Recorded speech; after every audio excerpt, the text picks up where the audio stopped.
புத்தர் சிலை கீழே விழுந்த முத்து மாலையை நரசிம்மர் எடுத்து கொடுத்ததையும் அது சிவகாமி சந்தோஷமாக வாங்கி போட்டுக்கிட்டதையும் ஆயனர் பார்த்து சந்தோஷப்பட்டார். ஆனால் சக்கரவர்த்தி இதெல்லாம் கவனித்தாலும் கவனிக்காத மாதிரி ஆயனர்கிட்ட, இந்த முத்து மாலை மாதிரி வருங்காலத்தில் இன்னும் நிறைய பரிசு வாங்க போகிறான், பல்லவ ராஜ்யத்துக்கே அவளால் புகழ் வரப்போகுது, என்ன நடந்தாலும் சிவகாமியோட நடன பயிற்சிக்கு மட்டும் எந்த தடையும் வரக்கூடாது, யுத்தம் வரனால நானும் நரசிம்மரும் கொஞ்ச நாளைக்கு இங்கே வர முடியாமல் கூட போகலாம், சிவகாமி கூட புத்த பிக்ஷுனியாகணும்னு சொன்னதா சொன்னீங்கல்ல, அது கூட நல்லது தான். ஏன்னா அவள் சாதாரணமான பொண்ணு இல்லை, பொண்ணாக பிறந்தவங்கல்ல, லட்சம் பேரில் ஒருவருக்கு தான் இந்த மாதிரி கலை வரும். கல்யாணம் பண்ணிட்டு காலத்தை ஓட்டாமல் தெய்வீகமான நடனக்கலைக்கே அவளை அர்ப்பணம் செஞ்சுக்கணும்னு சொன்னார். இதை சொல்லும்போது சக்கரவர்த்தியோட மனசில் என்ன இருந்துச்சுன்னு நமக்கு தெரியாது. ஆனால் இதை கேட்டதும் அங்கே இருந்த 3 பேரோட மனசில் என்னென்ன உணர்வுகளை கொடுத்துருக்கும்னு அவங்க முகத்தில் இருந்தே தெரிஞ்சிச்சு. ஆயனர் அதை வாய் திறந்தே சொல்லிட்டாரு. அரசே, என்னோட மனசில் இருந்ததை அப்படியே சொல்லிட்டீங்க. கல்யாணம் பண்ணி குழந்தையை வளர்க்க எத்தனையோ லட்சம் பேர் இருக்காங்க. ஆனால் இந்த நடனக்கலையை கற்றுக்கிட்டு அதை வளர்க்குறதுக்கு நிறைய பேர் இல்லைன்னு சொல்லிக்கிட்டே சிவகாமியை பார்த்து, சக்கரவர்த்தி சொன்னதை கேட்டியான்னு கேட்டார். அப்போது சிவகாமியோட முகம் உணர்ச்சியே இல்லாத கல் சிலை மாதிரி இருந்துச்சு. அவளோட முகபாவத்திலேயே எக்கச்சக்கமான உணர்ச்சிகளை அழகாக காமிக்க தெரிஞ்ச சிவகாமிக்கு அப்போது அவளோட மனநிலையை முகத்தில் காமிக்காமல் இருந்ததுக்கு தனி திறமை தான் இருந்திருக்கணும். ஆனால் நரசிம்மவர்மருக்கு சிவகாமி மாதிரி கண்ட்ரோல் பண்ண தெரியாதனால அவர் திரும்பி பக்கத்தில் இருந்த சிலையெல்லாம் பார்க்குற மாதிரி அந்த பக்கம் போயிட்டாரு. சக்கரவர்த்தி கல் சிம்மாசனத்திலிருந்து எந்திரிச்சு, ஆயனரே, எவ்வளவோ முக்கியமான வேலைகள் இருந்தாலும் இங்கே வந்தால் எல்லாமே மறந்து போயிடுது. நீங்கள் புதுசாக செஞ்சு வச்சுருக்க சிலையெல்லாம் பார்த்துட்டு சீக்கிரம் கிளம்பணும்னு சொல்லிட்டே சிலையெல்லாம் பார்த்தாரு. சிலையில் இருந்த நடன முத்திரையெல்லாம் பார்த்துக்கிட்டே, இது கஜகஸ்தம், இது அர்த்தச்சந்திரஹஸ்தம்னு சொல்லிட்டே கடைசியாக ஆயனர் பண்ண சிலையை பார்த்துட்டு, ஆயனரே, உனக்கு நிகரானவங்க யாருமே இல்லை. ஆனால் நீங்கள் கூட இந்த மாதிரி ஒரு சிலையை இதுக்கு முன்னாடி பண்ணது இல்லை. நமக்கு ரொம்ப பிடிச்சவங்க ரொம்ப நாள் வராதனால ஏற்பட்ட இதயத்தோட தவிப்பை இந்த சிலையோட முகபாவம் எவ்வளோ அழகாக காட்டுது.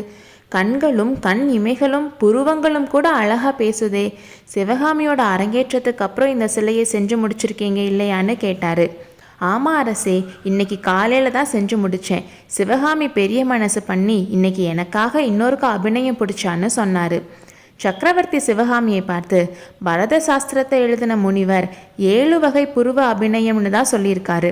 ஆனால் அவர் நம்ம சிவகாமியோட நடனத்தை பார்த்தா 700 வகை புருவ அபிநயம்னு எழுதியிருப்பார்னு சொன்னார். இந்த மாதிரி பேசிக்கிட்டே போகும்போது அங்கே இருந்த ஒரு பெரிய புத்தர் சிலையை சக்கரவர்த்தி பார்த்தாரு. புத்த பகவான் பூமியில் யுத்தத்தை அடியோடு நிறுத்த பார்த்தாரு. அவரோட உபதேசத்தை கேட்டு எல்லா அரசர்களும் நடந்தால் எவ்வளோ நல்லா இருக்கும்னு சொன்னார். ஆயனர் அதுக்கு அமைதியாக நின்னார். நல்லது ஆயனரே, உன்னை ராஜாங்க விரோதியாக நினச்சி நியாயமாக தண்டிக்கணும்னு அரசர் சொன்னார். அதை கேட்டு ஆயனருக்கு பீதி ஆயிடுச்சு. ஆமாம், இங்கே வந்த உடனே கிளம்பணும்னு நினச்சேன், என்னை இங்கேயே இருக்க வச்சிட்டிங்களே, அதனால் எவ்வளோ காரியம் தடைப்பட்டுருச்சு தெரியுமா. சரி போகட்டும், இந்த தடவை உங்களை மன்னிச்சிடுறேன்னு சிரிச்சுக்கிட்டே அரசர் சொல்லிட்டு அவருக்கு நேரம் ஆகுறதையும் அதனால் கிளம்புறதா சொல்லிட்டு வாசல் படியை தாண்டினப்போ மறுபடியும் திரும்பி ஆயனரை பார்த்து, உன்னோட இந்த சிற்ப கோயிலுக்கு மறுபடியும் எப்போ வருவேன்னு தெரியாது. ஆனால் ஒன்று சொல்கிறேன், இந்த பல்லவ சாம்ராஜ்யத்துக்கு அழிவு வந்தாலும் வரலாம், ஆனால் உன்னோட கலைக்கு எப்பவுமே அழிவு கிடையாது. தமிழ் மொழியும் தமிழ்நாடும் இருக்கிற வரைக்கும் சிற்ப சாம்ராஜ்யமும் எப்பவுமே இருக்கும்னு சொன்னார். ஆயனர் ரொம்ப உணர்ச்சி வசப்பட்டு, அரசே, என்ன மாதிரி 1000 சிற்பிகள் வருவாங்க போவாங்க, எங்களோட பேரும் மறைஞ்சு போகும். இந்த நாட்டில் சிற்ப சித்திரக்கலை இருக்கிற வரைக்கும் உங்களோட பேரும் குமார சக்கரவர்த்தியோட பேரும் எப்பவுமே நிலைச்சு நிற்கும்னு சொன்னார். அவர் சொன்னது பழிச்சது மாதிரி மகாபலிபுரத்தை சொர்க்கம் மாதிரி மாற்றின மகேந்திர பல்லவர் நரசிம்மரோட பேர் சரித்திரத்திலேயே இடம் பிடிச்சி எப்பவும் அழியாத மாதிரி இருக்குது. சக்கரவர்த்தியும் குமார சக்கரவர்த்தியும் அவங்கவுங்க குதிரையில் ஏறிக்கிட்டாங்க. அவங்க கிளம்புறதை பார்த்துட்டு சிவகாமியும் ஆயனரும் வீட்டு வாசலில் நின்றுட்டு இருந்தாங்க. மகேந்திர பல்லவர் ஆயனரோட வீட்டுக்கு வந்ததுல இருந்து கிளம்புற வரைக்கும் அவரும் ஆயனரும் தான் பேசிட்டு இருந்தாங்களே தவிர நரசிம்மரோ இல்லை சிவகாமியோ வாய் திறந்து பேசவே இல்லை. ஆனால் சந்தர்ப்பம் கிடைச்சப்பெல்லாம் அவங்க கண்ணாலேயே பேசிக்கலன்னு நம்ம சொல்லிட முடியாது. கடைசியாக அங்கேருந்து கிளம்புறப்பவும் நரசிம்மர் கண்கள்லே தான் சிவகாமி கிட்ட பேசிட்டு போனார். குதிரையில் கொஞ்ச தூரம் போனதும் அவரையே பார்த்துட்டு இருந்த சிவகாமியை திரும்பி பார்த்தாரு.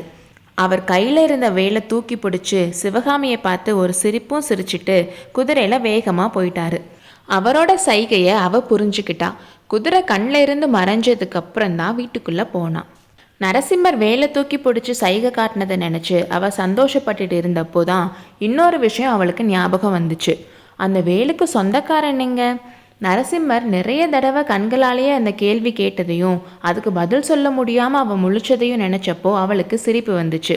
சரி, அப்பா கிட்ட கேட்கலான்னு வீட்டுக்குள்ளே போனப்போ ஆயனர் அந்த புத்தர் சிலை கிட்ட போகிறதையும் அந்த சிலைக்கு பின்னால் இருந்து புத்த பிக்ஷுவும் பரஞ்சோதியும் வந்ததை பார்த்தா.